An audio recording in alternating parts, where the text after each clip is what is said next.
you have been to a drag show before? Clap, yay. Okay. How many of you have never been to a drag show? Oh, okay, a lot of people. All right, so how this is gonna go, we're gonna come out here and do our thing. You're encouraged, no, you're required to clap and scream and yell and act like it's the most amazing thing you've ever seen, even if it's not. Do it, you're required.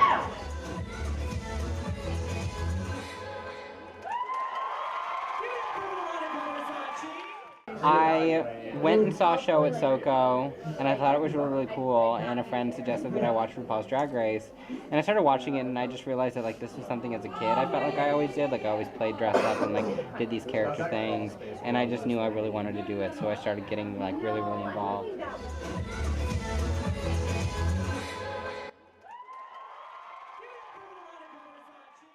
No, so far I only really perform here.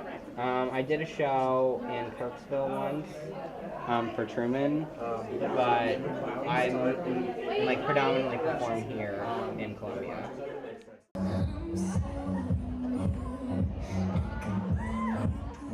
I'm not much of a dancer or anything, so I usually don't think too much on that. I like to interact a lot with the audience, so I try to like think of my spacing of like during what parts of my song am I going to be where, you know, in terms of like the stage. And then ultimately I just like to think of like what I look like and how my character is doing and what I'm doing throughout my numbers. I feel like I'm forgetting something. Sorry. Thoughts. You forgot to blend. Not really. I like to just make sure I have everything packed and ready to go, make sure that I shaved and everything, and then I like to just kind of listen to my music a little bit, just to make sure I know all my stuff. But other than that, I don't really do anything too major.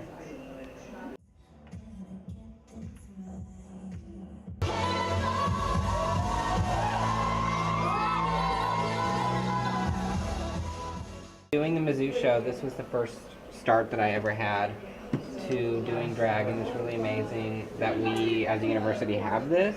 And it's a lot of fun, especially for people who've never done it before. And then branching off from here and doing it here as like a community member, like at like a nightclub, has been such an amazing experience. You know, everywhere there's drag communities all over, so a lot of people, you know, will watch the show like RuPaul's Drag Race, but they don't like go out to shows and stuff. And it's important to go out and support like local entertainers because they're out there doing it every single week, and it's like this amazing thing that people can go and see, but a lot of people don't really know about.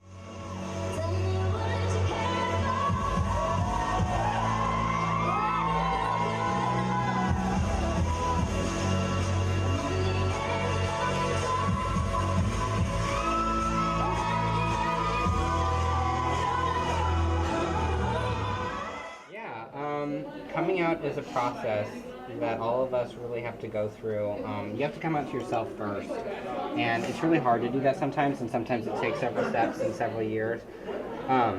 Like I myself am there's still family that I haven't really like come out and told, and there's a lot of them that know, and like that know that I do drag and stuff and are really supportive, and it's just important to find that support system, take time to figure out, you know, who you are, and don't be ashamed. And like I wish that like whenever I was younger that I would have maybe been more open to coming out sooner, just because it's still sometimes a struggle, like with my family and stuff. And many of them are super supportive now, and it's like, God, I wish I would have just told them whenever I was younger so I wouldn't have to deal with that now, you know, like I wouldn't have had to worry about that.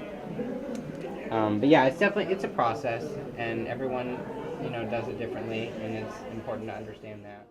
My name is Jack. I use he, him pronouns. I'm a junior at Mizzou, and I am Trico's communication officer. A week of events obviously centered around coming out. And the point of it is really just to highlight that for a lot of the LGBTQ community, this is still a struggle, and this is still something that they get blowback for. And at the same time, it's something that should be celebrated when someone does make the choice to come out on their own terms, on their own time. So for me, coming out is a process. And in reality, it's really something that you have to do all the time. So like whether it's on job applications or on school applications or even just in like casual conversation, like I come out at least once a week to somebody just because of what I say to them. And so for me, it's just very much like something I always have to be thinking about, like the potential consequences of it, and whether or not any space that I'm in is a space where that is welcome. The advice I would give to my younger self and anyone who's really starting or going through this process is take your time and get comfortable with it.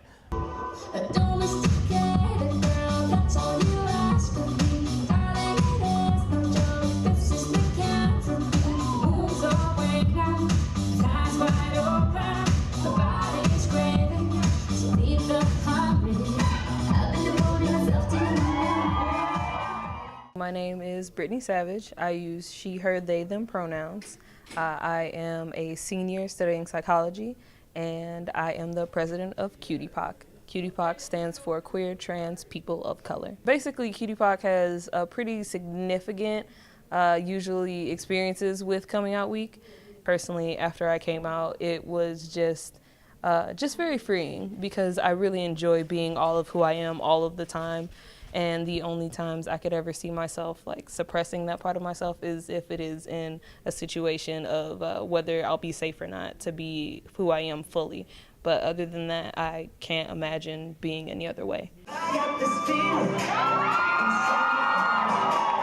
It goes electric wavy when I turn it on. My name's Alexis, junior, she, her. I got that sunshine in my pocket. So in my feet, I feel that happening in my body. It drops. Involved, probably just this year, even though I'm a junior. I have felt so immensely accepted here at Mizzou.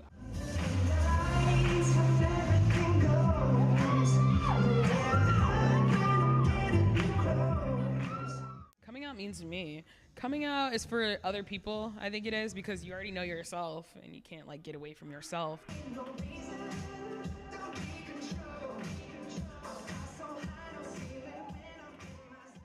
Oh, I would say 150% love everything about you.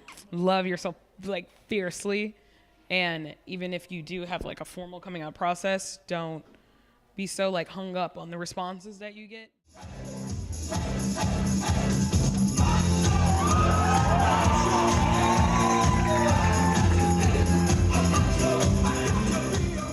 I'm Kelsey Rogers, and my stage name is Sean Ornery, and my pronouns are she, her.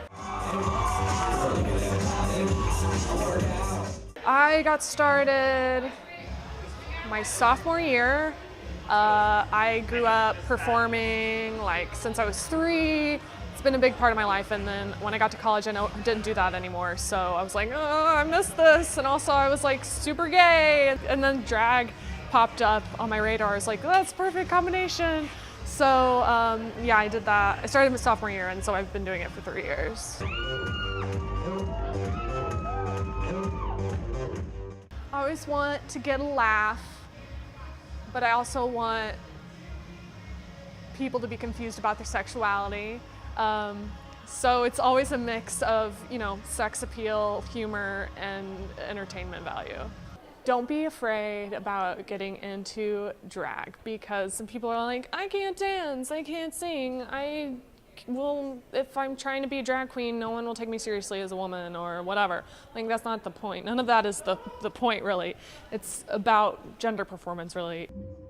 I would like to comment to all the so-called mainstream media, including weird websites that nobody has heard of who've used my name as clickbait.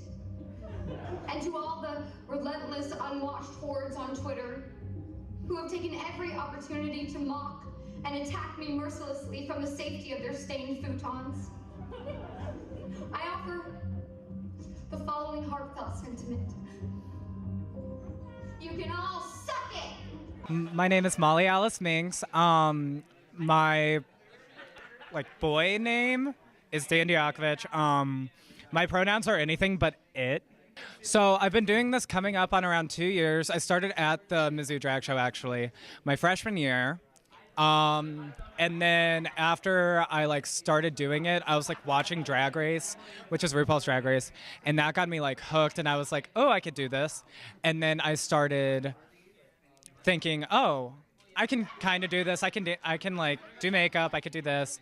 And then I signed up for the show here, and I was like, oh, this is a lot of fun. It's it's kind of like Halloween, like you can just perform on stage and do whatever you want. So that's kind of how I got started, and then it's just been my life ever since. Choreograph is a nice way to put it. I don't know. I like to be whenever I think of a mix or a song to do, I want to think of it as kind of like an experience, because that's kind of how I describe myself. I describe myself as an experience. So I'd like to think of it as like a music video that you're putting on and like a journey that you want the audience to go through. So it might not be just, oh, at this I'm going to step ball change and then 5, 6, 7, 8 hair flip this. Like I want you to go on this journey with me, and I want us to end up in a different place than we started. And so that's basically what I do.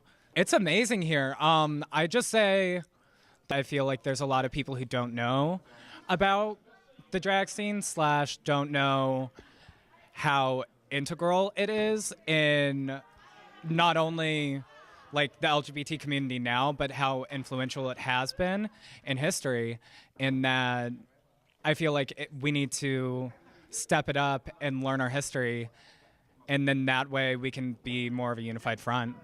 Do whatever you want. It's your body. No one cares. Everyone's gonna love you anyway, and if they don't love you, then leave them on the corner. So that's all I would say.